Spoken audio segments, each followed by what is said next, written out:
pray today that we focus our attention to Jesus, His presence in your lives, in every individual. Amen? Sige, allow me to read this verse in Tagalog, awit po, in 100. Sabi po dito, umawit sa kagalakan ng lahat ng mga bansa. Si Yahweh ay papurihan, paglingkuran siya pusa. Lumapit sa presensya niya at umawit ng may tuwa. Si Yahweh ay ating Diyos.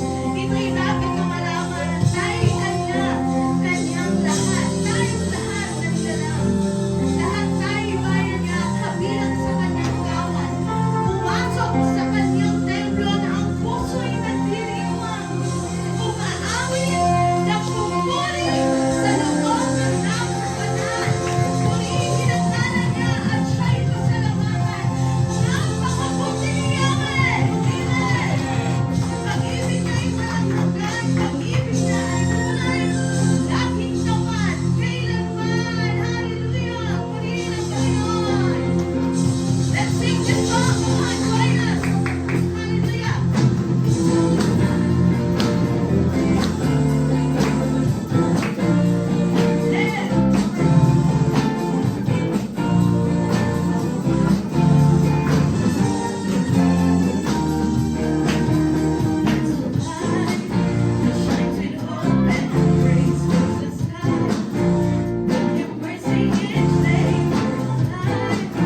ngayon.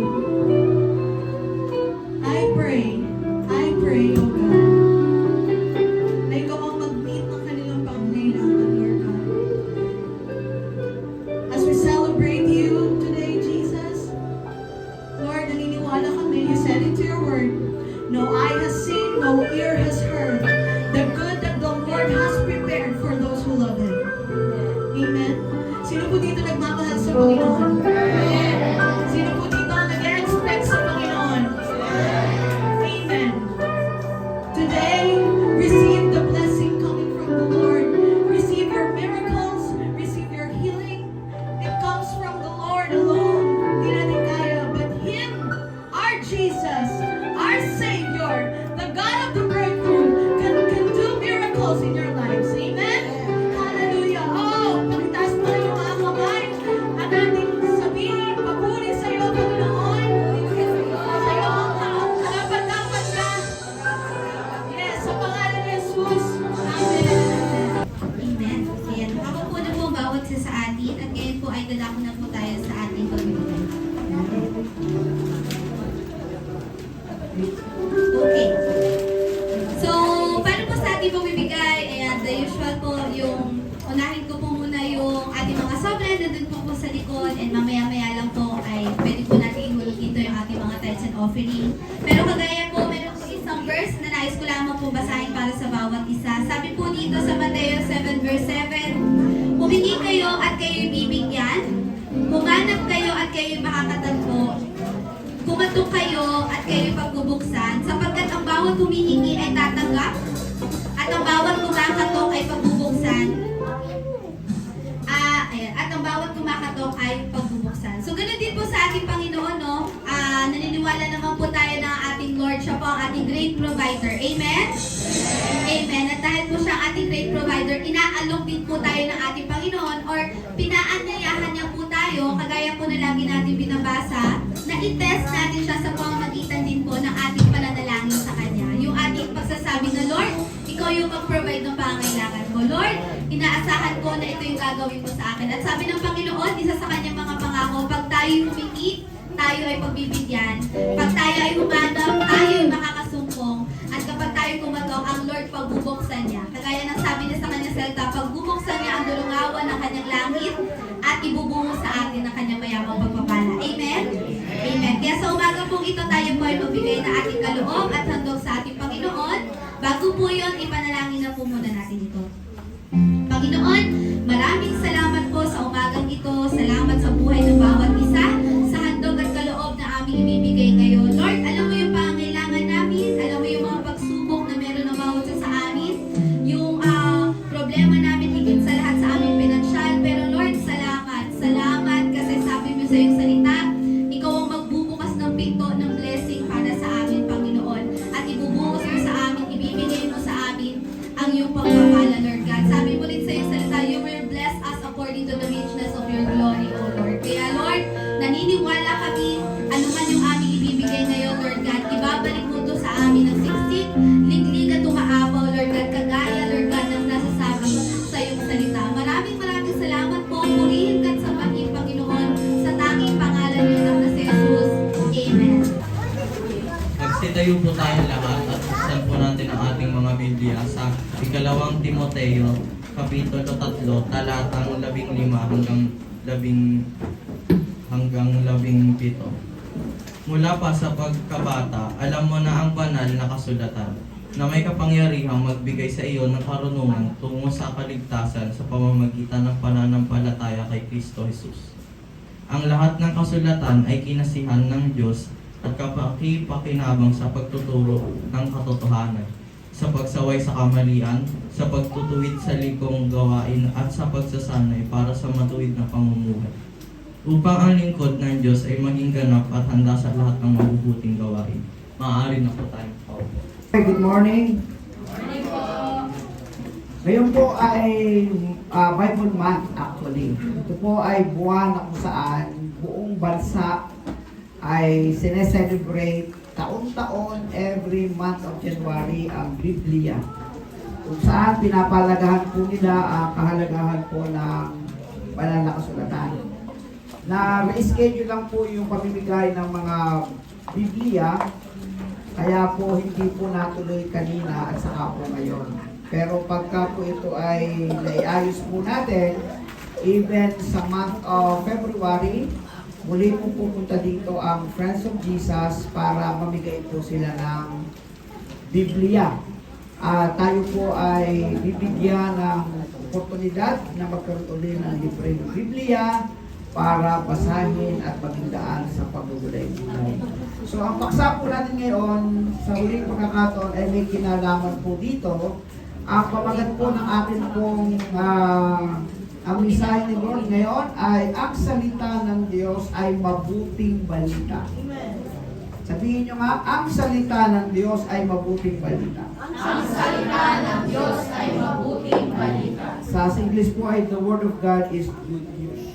No? Binasa po kanina ng ating tagapagbasa ang 2 Timothy 3:15 to 17. So hindi na po natin babasahin ito, kundi meron lang pong mga katanungan po dito. How many times you feed? Gaano kadalas kang kumakain? Pagdating sa physical na pangangailangan na pagkain, gaano kadalas? Siyempre, ang minimum is 3. Almusal, tanghalian, hapunan. Kung medyo gutumin ka, may merienda sa pagitan ng tanghalian at saka ng hapunan. Kung medyo napapasarap ang kwentuhan sa gabi bago matulog, meron pang midnight snacks. So, madaling sabi, ang ating pong mga minimum is 3, maximum is at least 5. Bukod pa yung merienda sa labas, bukod pa yung kwentuhan na merong coffee-coffee, bukod pa yung mga barka-barkada sa labas. So, ang dami natin pinakakain pagdating sa ating pong physical. How about mental needs? Pagdating sa pangangailangan po natin kaisipan. Ito naman ay yung ano ang inilalaman mo sa isip mo araw-araw. So kung ikaw ay palabasan ng dyaryo, kung ano yung masasagap mo sa dyaryo, yun ang lalaman sa iyong isip. Kung ikaw naman ay palapanood, depende sa pinapanood mo, narinig mo, yun ang papasok sa iyong isip. So yung iba pong talagang gustong payamanin ng kaisipan, ang pinapanood niyan ay mga morning news, CNN, documentaries, mga geographics na mga news. Yan ang mga pinapanood. Doon sa mga mapagbasa naman, bumibili yan ng iba't ibang mga aklat at tinatapos yung mga istorya po dito. Iba, pagdating ng mga malls, ang pinupunta agad ay mga national bookstore. Yan. Kasi sila yung mga gustong payamanin ang kanilang kaisipan. So ito pong physical needs, saka mental needs, madalas ito po ay nabibigyan natin ng kaukulang pansin. Pero when it comes to spiritual needs, eto medyo limitado tayo pagdating sa spiritual needs. Yan ninyo, every Sunday lang tayo nagkikita-kita. Mga 1 to 2 hours, pagkatapos ang salita ng Diyos is less than of 30 minutes na lang, plus yung call to worship, scripture reading, yun lang. Tapos meron tayong online prayer meeting, meron tayong Bible discipleship, yun lang. Kung ikaw ay nagbabasa sa Bible discipline, nadadagdagan siya. So hanggang doon lang ka limitado. So gawin natin ito sa physical, manghihina ka, tatamlayin ka. Gawin natin ito sa mental na needs natin, mapupuno lang isip mo. Hanggang doon lang yung kapasidad na kaya mong gawin. Okay po? So, physical, mental, at spiritual, yan po ay mahalagang dapat nating pakainin. Tatay Pastor, ito ba ay ginagawa sa panahon nila? Ito po yung Old Testament practice and discipline po nila. Sa Old Testament practice o pagsasanay o disiplina po nila, may tatlo po silang naging routine sa kanilang buhay pagdating sa Scripture. Ang una, focus in the Scriptures. Sila po talaga yung pag nagbasa, ng Biblia, talaga pong nakatuon ang kanilang isip, puso sa salita ng Diyos. Pangalawa, sincerely in the scriptures. Hindi po ito basta lang binabasa. Sobrang pahalaga po nila pagdating sa pagpapahalaga sa Biblia. At ang pangatlo po, living in the scriptures. Natatakot sila na hindi sundin ang sinasabi ng Biblia. Ganon po sila kaseryoso pagdating po sa kautusan sa lumang tipan. Kailangan nila itong basahin, kailangan nila itong seryosohin, at kailangan natin itong sundin. Ano po sabi ng Joshua 1:8? Basahin po natin ng Joshua 1:8. Huwag mong kaliligtaang basahin ang aklat ng kautusan, pagulay-gulayan mo iyon araw at gabi, upang matupad mo ang lahat ng nakasaad doon. Sa ganoon, magiging masagana at matagumpay ang iyong pamumuhay. Kaya sila po ay sumusunod dahil doon sa mga pangako ng Biblia, ng salita ng Diyos, magiging masagana at matagumpay ang inyong pamumuhay. Ang salita po kay Joshua ni Lord ay huwag kaliligtaang basahin. Di ba? Ganon din naman po sa ating pisikal eh. Anak, huwag mong kaliligtaang kumain. Anak, nag-almusal ka na ba? Nananghalian ka na ba? Naghapunan ka na ba? Ganon din si Tatay Pastor, paulit-ulit. Bible discipline tayo, aral tayo, basa kayo dito, panalangin kayo. Makulitan na kayo sa akin ng makulitan. Pero yun din ang pangulit sa atin ng banal na kasulatan. Huwag natin kaliligtaan, bulay-bulayan ito araw at gabi. Meron pa ang konsiderasyon ng Biblia eh. Hindi sinabing araw, tanghalian, gabi. Walang ganun eh. Araw at gabi. Binibigyan ng pansin, araw at gabi. May provision pa to. Pag hindi mo nabasa ng araw, pwede mo pang basahin ng gabi. Kung hindi mo nabasa ng gabi, basahin mo sa araw. Pero wag mo lang basta basahin. Sabi dito, kinakailangan mo itong maging seryoso ka pag bulay-bulayin mo. Sincerely in the scriptures. Sa Awit, Kapitulo 1, talatang 2 hanggang 3, ito po ang minimika. Basahin po natin. Sa halip, kasiyahan niyang sumunod sa kautusan ni Yahweh. Binubulay-bulay niya ito araw at gabi. Katulad niya ay punong kahoy sa tabi ng isang batisan, laging sariwa ang dahon at namumunga sa takdang panahon.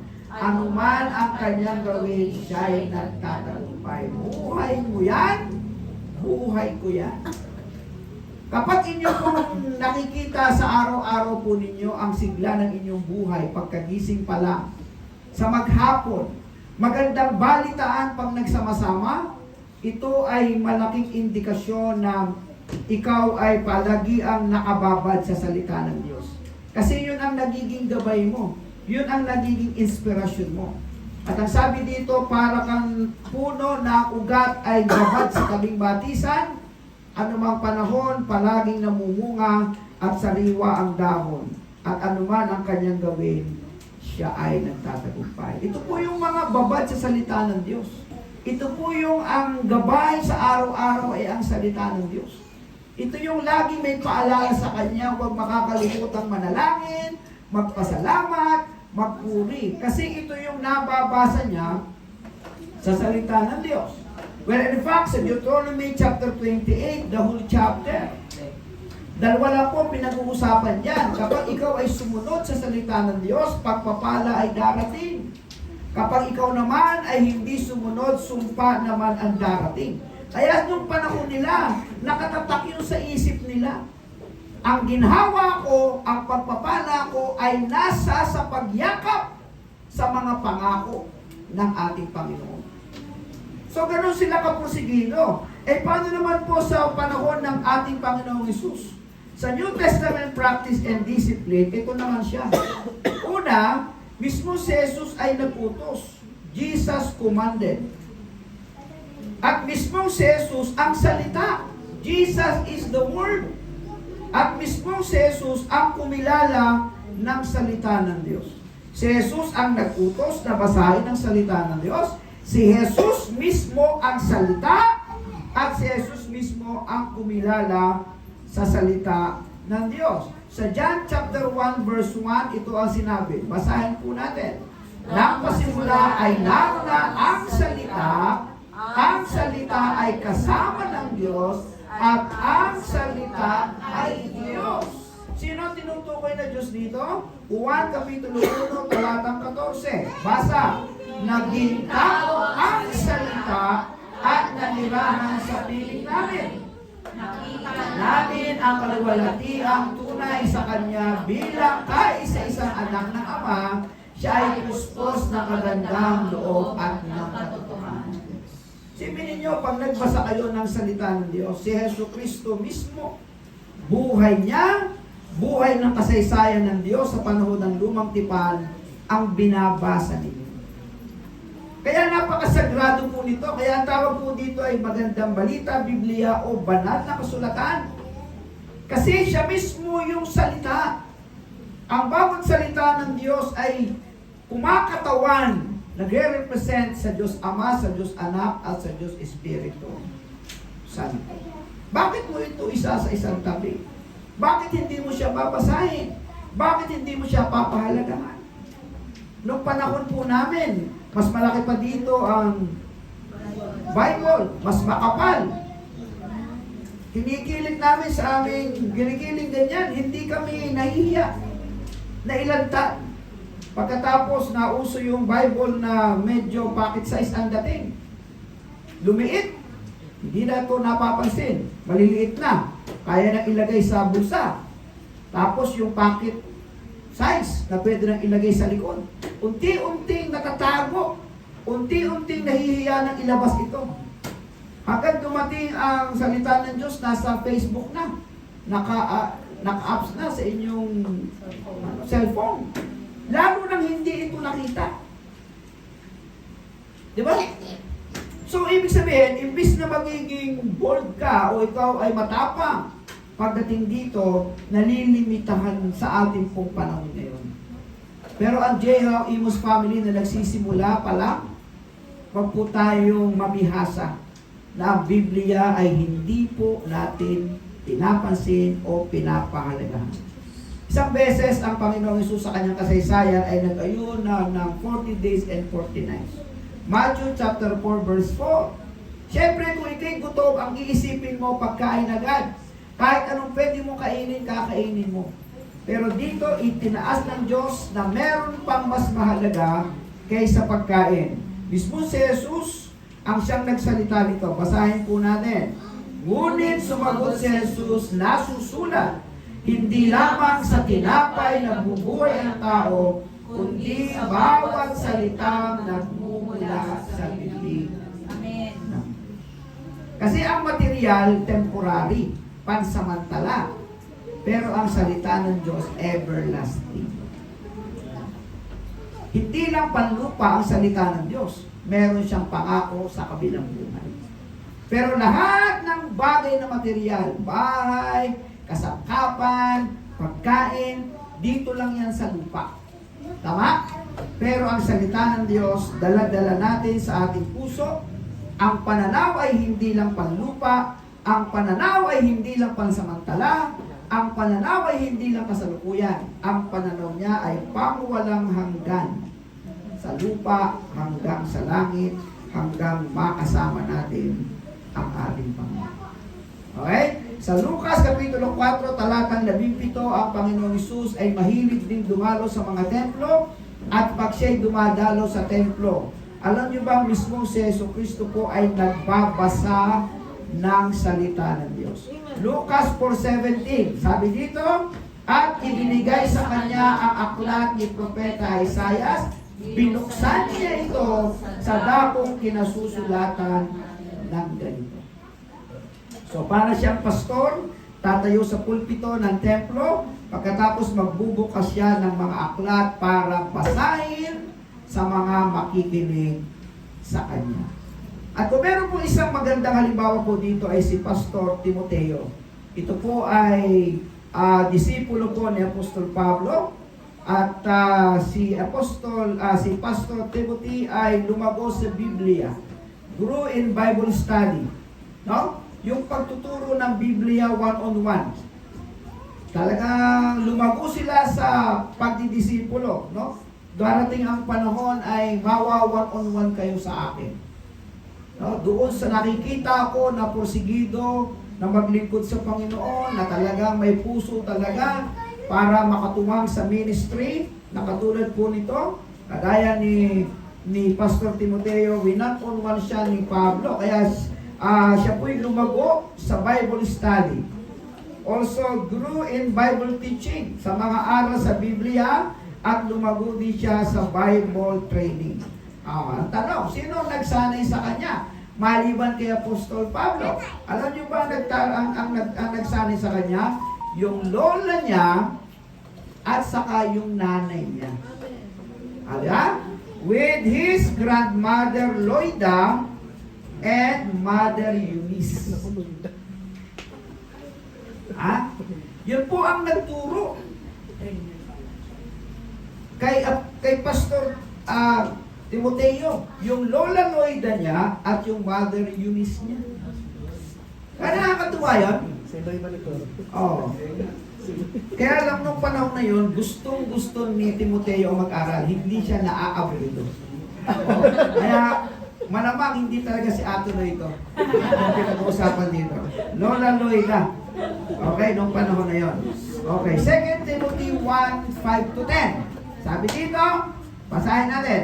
Hindi ko nalilimutan ang tapat mong pananampalataya na naunang tinaglay ng iyong lola si Loida at ni Eunice na iyong ina. Natitiyak kong nasa iyo rin ang pananampalataya ito.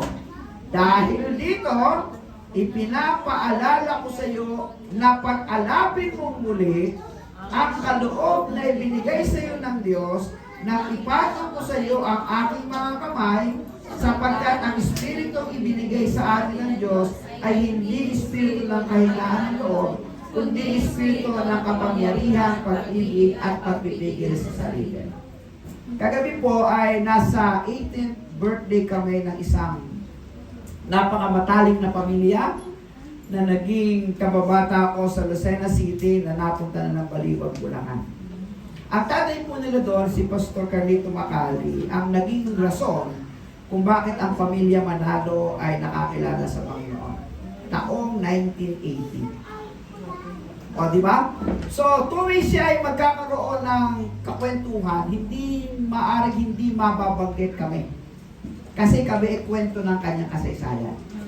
Ngayon may nakatabi kami doon, nagkakwentuhan kami, sabi niya, tulad niyo rin, Pastor, ito pong si Pastor Carlito Macali ang nagdala din sa amin sa Panginoon. Taong 1988 naman. Nakukuha nyo? Merong mga kwento. May mga kwento at dahilan na kayo rin mismo ang magkwekwento na may kinalaman sa salita ng Diyos, bakit nyo nakilala ang Panginoon. Parang itong Jeho family, sa matagal natin pagsasama na magto 2 years, alam ko, pag kayo ay may nakakwentuhan, ang magiging bukang bibig na ninyo ay kung ano-ano ang mga salita ng Diyos na napag-aaralan natin dito mismo sa loob. Tama po ba? Amen. Kaya nakakahikayat po tayo at nagiging influensya tayo para madala natin sila sa Panginoon. Talata pong 8. Kaya huwag kang mahihiyang magpatotoo para sa ating Panginoon, at huwag rin akong ikakahiya na isang bilanggo alang-alang sa Kanya. Sa halip, makihati ka sa pagtitiis para sa magandang balita at umasa ka sa kapangyarihan ng Diyos na nagligtas at tumawag sa atin para sa isang banal na gawain. Ginawa niya ito hindi dahil sa anumang nagawa natin, kundi ayon sa kanyang layunin at kagandahang loob. Sa simula pa, ito ang ibinigay na niya sa atin sa pamamagitan ni Kristo Jesus. Ngunit ito'y nahayag na ngayon nang dumating si Kristo Jesus na ating tagapagligtas. Winakasan niya kapangyarihan ng kamatayan at inihayag ang buhay na walang hanggan sa pamamagitan ng magandang balita. Ano ang kwento mo? Kung ang Biblia hindi mo bibigyan ng pansin. Wala ka talagang ikukwento patungkol sa Panginoon, patungkol sa Diyos, patungkol sa buhay Kristiyano natin, kung ang Biblia ay hindi magiging bahagi ng buhay natin.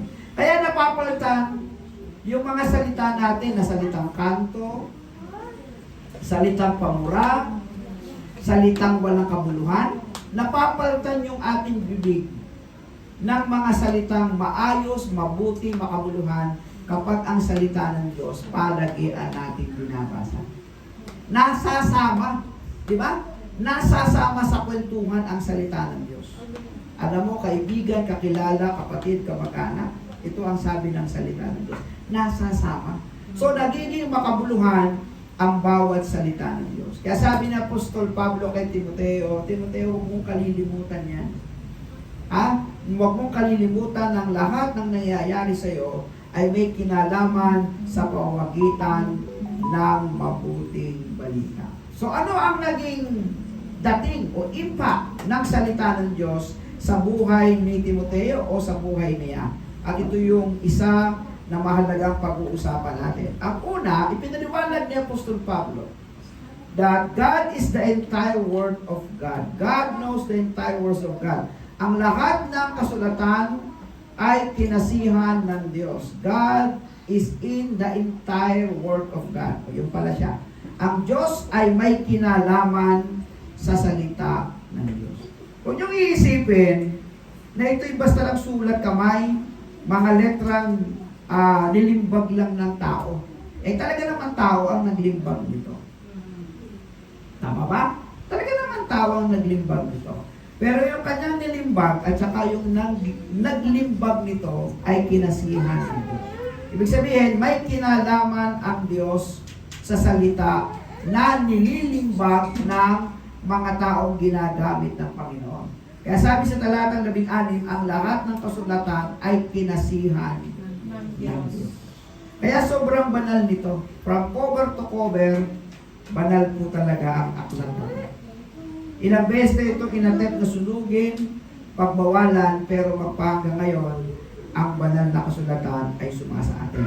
Kaya doon sa ating Bible discipleship, ang isang itinuturo ko sa inyo dyan, mag-memorize, magsaulo ng salita ng Diyos. Tama ba? Kasi itong mapapalagay sa isip natin, hindi na ito kayang bawiin ng kahit sino. Mawala man ang Bibliang ito, pero ang minemorize mo, narito na yan at saka narito na. Yan ang magiging sandata mo, kalakasan mo, gabay mo sa panahon na ikaw ay nasa gitna ng pagsubok, nasa gitna ng kabalisaan, nasa gitna ng kabiguan. Ang mga pangako ng Diyos ang magpapalakas sa atin. Amen po ba? Amen. Yan lang pong salita ng Diyos. Ang pangalawa po, for the truth. Para sa katotohanan. Para sa katotohanan. At kapaki-pakinabang sa pagtuturo ng katotohanan. Kaya tayo po mga anak na minamahal ng Diyos, napapaiwas na tayo sa anumang uri ng kasinungalingan. Tama? Natatakot na tayo magsinungaling, hindi magsabi ng totoo. Ang sinasabi na natin palagi ay kung ano yung katotohanan. Kasi ang katotohanan ang siyang magpapalaya sa atin. Hanggat meron kang bahagi sa buhay mo na nalilihim, hanggat merong balakid sa buhay mo na nagiging dahilan para ikaw ay maglihim ng maraming bagay, hindi ka matatahimik. Malibang ang katotohanan ay ilabas mo. Malibang maging totoo ka sa buhay mo, doon ka lamang makakalaya. At sa pagtuturo ng Biblia sa atin na kung ano ang totoo, natututo tayong magsabi ng kung ano ang katotohanan at gumawa ng kung ano ang tama.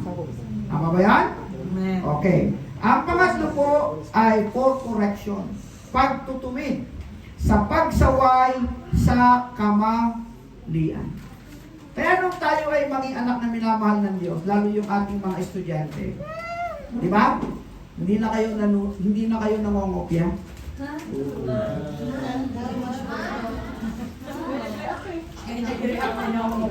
O, di ba hindi na kayo nangongopya? Hindi na sila nangangopya kahapon.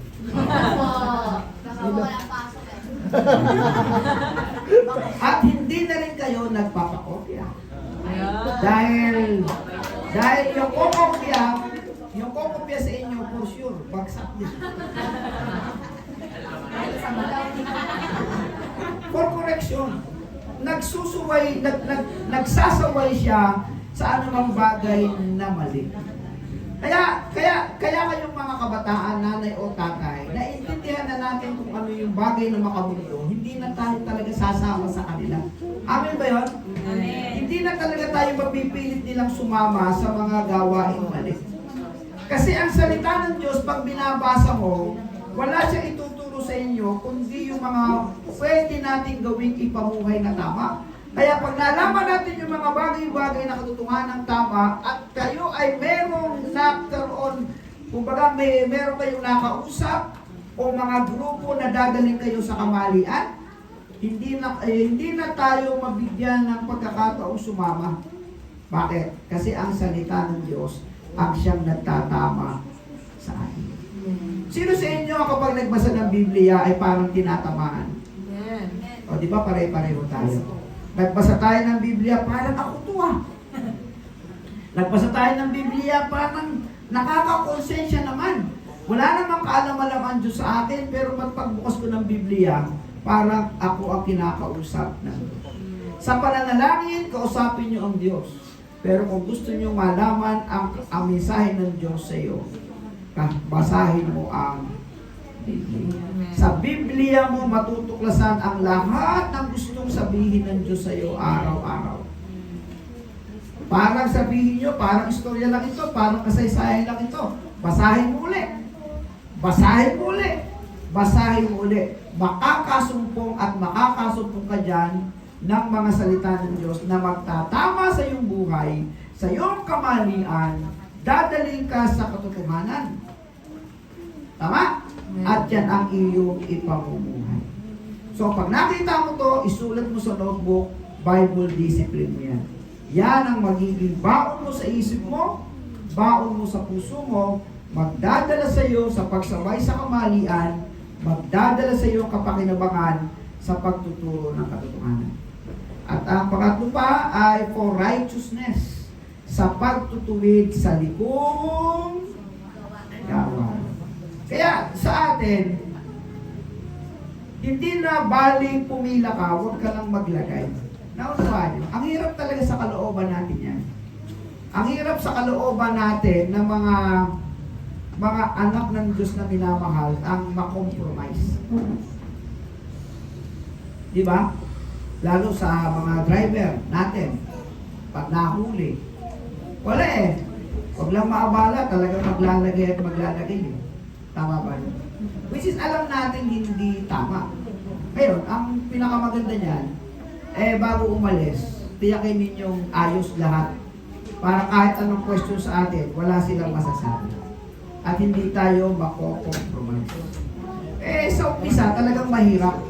Pero pag nasanay ka naman sa lahat ng ginagawa mo ay tama at nasa katuwiran, naiiwasan mo na ikaw ay makagawa ng mga sitwasyon o mga bagay na kalagayang magpapahirap sa atin para tayo ay makapamuhay ng hindi tama at nakalulugod sa ating Panginoon. Okay? Isa pa po, for godly living, pamumuhay ng makadiyos. Makadiyos na pamumuhay. Sabi ng talata, at sa pagsasanay para sa matuwid na pamumuhay. Kaya bumabait ako, bumabait kayo. Tingnan niyo ang inyong mga katabi, ang bait-bait na niya. Para hindi maniwala si Lula. Tingnan niyo, ang bait na niyan. Kung ang katabi mo ay asawa mo, ay nako, napakabait na ninyo. Kung ang katabi mo ay anak mo, kapatid mo, ang bait-bait na niyan. Maniwala kayo. Kababasa ng Biblia, ay maniwala po kayo. ang Biblia ang siyang napakalaking tulong para mapagbago ang buhay natin sa araw. Mapapansin niyo po yan, mapapansin niyo sa inyong sarili. Dating ayaw na ayaw niyo mag-church, ngayon parang kulang na pag hindi kayo nakakarating sa ganitong panalambahan. Tama po ba? Dating hindi niyo naman pinapansin ang Biblia, ngayon parang pagka na-neglect mo pagbabasa ng Biblia, parang merong kulang. Nakapagbibigay ng kabalisahan, nakakainis ang maraming bagay dahil sa hindi pagbabasa ng Biblia.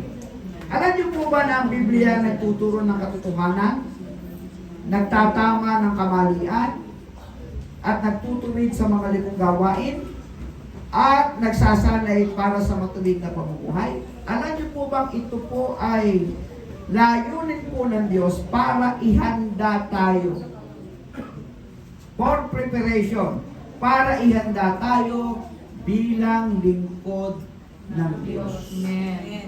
At hindi lang yon, as an example of readiness, para maging handa tayo sa lahat ng pagkakataon. Sabi ng talatang 17, upang ang lingkod ng Diyos ay maging ganap at handa sa lahat ng mabubuting gawain. Inihahanda po tayo ng Diyos sa maraming bagay. Hindi ka magiging daan para makapag-invite, makapag-anyaya ng marami pang magiging katulad niyong mga anak na minamahal ng Diyos kung ang Biblia po hindi magiging mahalaga para sa atin. Bakit? Kasi pagdating nila dito, salita din ng Diyos ang pag-uusapan. Pagdating nyo sa inyong bahay, salita ng Diyos ang masarap pag-usapan. Alam nyo, dito sa aming bahay, hindi lilipas ang maghapon na hindi ka makakarinig ng mga Christian song. Hindi ka makakarinig ng mga Bible messages. Laging bukas ang aming TV. Pagkatapos, syempre, manood ng aking mga apo. Punta uli kami sa Jesus, the Heart of Worship. Nanonood pa ba kayo ng YouTube natin? Yes po. Sana nanonood pa rin kayo. Kahit na matagal na yung mga old. Kasi si Tatay Pastor nyo, ganito lang itsura ngayon. Pero balikan nyo yung 2 years ago, ay nako, bata pa siya, ang gwapo pa niya. Alam ko naman yun. Kaya siyempre, nasa pulpito ako, dapat humble. Pero balikan po ninyo. Balikan niyo yung kahit nung unang-una pa tayo nagsimula. Yung ang ating, hindi pa God of the Breakthrough. Ano yung kaunan natin? Start right. Start right with God. Balikan niyo yung mga mensahe doon sa Start Right with God. Tapos New Life in Christ, tama? Tapos God of the Breakthrough. Ang dami na natin sa YouTube. Jesus, the Heart of Worship News. Tapos i-share niyo yan sa mga kaklase niyo, sa mga kakilala niyo. Sabihin niyo, mag-subscribe kayo. Oh. Ay, hindi naman sila mabibigo. Hindi sila mabibigo. Kasi pag pinanood niyo yun, ang ating Yada Worship, okay, di ba? Hindi sila mabibigo. Yada Worship, mga messages, lahat ang tumatayo dito. Di ba? Oh. Ngayong panahon ito, pag pinanood nila, wala, eto na ako. Mas gwapo kaysa nung nakaraan. So, balikan ninyo, ikumpara nyo ako nung nakaraan at saka ngayon. Mas gwapo. Oh, di ba? Hindi nga po, seryoso po ito. Araw-araw po, hindi ako nagsasawang manood sa ating pong sarili pong channel. At hindi ako nagsasawang balik-balikan ang mga mensahe ng Diyos na imininsahe niya sa akin para ma-iminsahe sa inyo. Natutuwa ako. Sabi ko, Lord, salamat. Kasi napahayagan mo ako ng mga salitang pwedeng makapagpalago at makapagpanatag sa buong Jehaw Amos family. Ha? Kaya nakakatuwa po talaga. So what is the word of God to you? Ano ang salita ng Diyos sa iyo? O Hebreo, Kapitulo 4, 12, 13. Basahin natin ang sabay-sabay. Ang salita ng Diyos ay buhay at mabisa, mas matalas kaysa alinmang taba na magkabilay talim. Ito'y tumatagos maging sa kaibuturan ng kaluluwa at espiritu ng mga kasukasuhan at buto at nakakaalam ng mga iniisip at binabalak ng puso. Walang nilalang na makapagtatago sa Diyos. Ang lahat ay hayag at lantad sa kanyang paningin at sa kanya tayo magsusulit sa ating mga kasalanan. Number 1, alive. Yan ang number 1. Ang salita ng Diyos ay buhay, alive. Ibig sabihin, nagsasalita siya sa iyo at sa akin kapag nagpapasa ako ng salita ng Diyos. Totoo o hindi? Di ba totoo? Nagsasalita siya talaga sa atin. So, buhay. Pangalawa, penetrate. Saan? Sa kaluluwa at sa espiritu. Naaantig ako mismo, sumasabay sa pag-antig ang espiritu nakakonect naman sa Diyos. Tama ba? Pangatlo po, transform. Na pagbabago ang buhay, kaya wag po kayong magtataka. Bakit ganyan na kayo ngayon kababait? Bakit ganyan na kayo kababait? Ano pa ba? Kasisipag? Ano pa? Nagtutulungan? Yung mga kabataan, masisipag na yan. Nagtulungan siya ng bilan. Nagpapalis na ng bakuran. Nagmamano na sa mga magulang. Pagka humihingi ng baon, at yun lang ang kaya, hindi nagtatampo. Yan. Hindi nagtatampo pag walang baon. Tampong-tampo. Lahat yan ang pagbabago. Pagkatapos magtataka ka, anong nangyari? Nilalagnat ka ba? Bakit nagkaganon? Hindi nila alam ang salita ng Diyos ang nagtuturo sa bawat isa. At ang panghuli, godly conscience. Preparation before God. Okay? Tayo pong tao ay may komposisyon na 3. Pisikal, kaluluwa, at saka espiritu. Yung pisikal, yun yung nakikita natin sa isa't isa na gwapo at maganda. Yung kaluluwa, yun yung nasasaktan pag kinurot mo. Yung umaaray. Yung nagkakasakit sa loob. Yung kaluluwa yan. Yung nagsasalita, yung nakakakita. Siya yung humihiwalay pag namatay tayo sa pisikal. Yung pisikal mabubulok, yung kaluluwa babalik sa Diyos. Okay po ba? Yan. Yung espiritu, yun naman ang merong konsensya na kumukonek sa Diyos. Kaya yung kaluluwa, ginugusto niya ang Diyos, iniibig niya ang Diyos, sinasamba niya ang Diyos, nakikipag-usap sa Diyos, kasi meron siyang espiritu ng Diyos na kumukonek sa Diyos at sa salita. Okay? Meron po isang mayaman na miyembro. Uy, sana ganito yan, ha? In-invite ko yung pastor at saka yung kanyang pamilya. Isang Pasko. Pinaghandaan, ang dami-daming pagkain inihanda. Ngayon, dahil mayaman yung mga miyembro, ang kanyang kutsara tinidor, kulay ginto. O, ginto talaga. Sipin mo, ginto. Kakain ka, pagkatapos ng kutsara tinidor mo ay ginto. Ay di natapos ng kainan, may nawalang isang kutsarang ginto. Nawala!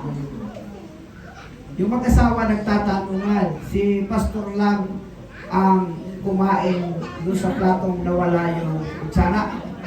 Malamang sa isip nila, bakit naman ganun? Hinahangaan ka pa naman pastor, iniidolo pa naman kita. Pagkatapos ninako niyo yung gintong kutsara. Diba? Sa loob, isang taong singkad. Tuwing magsasalita si pastor ng katotohanan sa isip ng mag-asawa, sinungaling ka, ninako mo yung kutsara natin. Hindi mo yun, isang taong singkad. Nung magpapasko na uli, in-invite uli yung pamilya. Ang ibinigay na hindi na kutsarang ginto, yung mga plastic na. Pero hindi nakatingis yung mag-asawa at kinausap sa sulok, pastor, nung last year, in-invite kayo namin, meron kaming inihain sa inyo na mga kutsara dito. nawala po yung kutsarang nakalagay po doon sa inyong plato. Gusto rin kami tanongin, sagutin rin kami ng prangka. Kinuha niyo po ba na walang pasabi yung kutsara? Ay! Oo, naalala ko na. Actually, dahil natuwa ako doon sa kutsara, hinugasan ko, pagkatapos, inilagay ko doon sa ibabaw ng Biblia. Naroon po sa Biblia niyo, tinignan ng mag-asawa, 1 taon na nakakalipas, yung kutsarang ginto nasa Biblia. Anong ibig sabihin? Ganon katagal na hindi nyo binasa ang Biblia. Pinagbintangan nyo pa ako. Tama ba? Ayan. Meron pang isang istorya, gumaragasal yung anak, takbong-takbo, naghihingal, pawisan-pawisan, tatay, nanay, andyan na si pastor, paparating na. Ano sabi ng mag-asawa? Dali, kunin niyo na yung mga Biblia. Nakuha niyo po yung ibig sabihin. Mga kapatid, pagka po ganon ang ating paraan ng paglago at buhay Kristiyano, hindi po kayo lalago sa Panginoon. Mananatili po kayo nakaupo lang dyan, nakikinig lang dyan, uuwi kayo parang walang pinag-uusapan na magandang nangyayari sa inyong buhay. Pero kapag po kayo ay palabasan ng Biblia, ito po ang nagiging dahilan bakit nagkakasama-sama tayo na palaging masaya, palaging malakas, palaging malusog, at palaging matatag sa Panginoon. Amen po ba? Palampakan natin ang Panginoon sa kanyang mga salita sa mga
pamamagitan ng salita mo, makaabot ito sa aming kinamahal na Panginoon.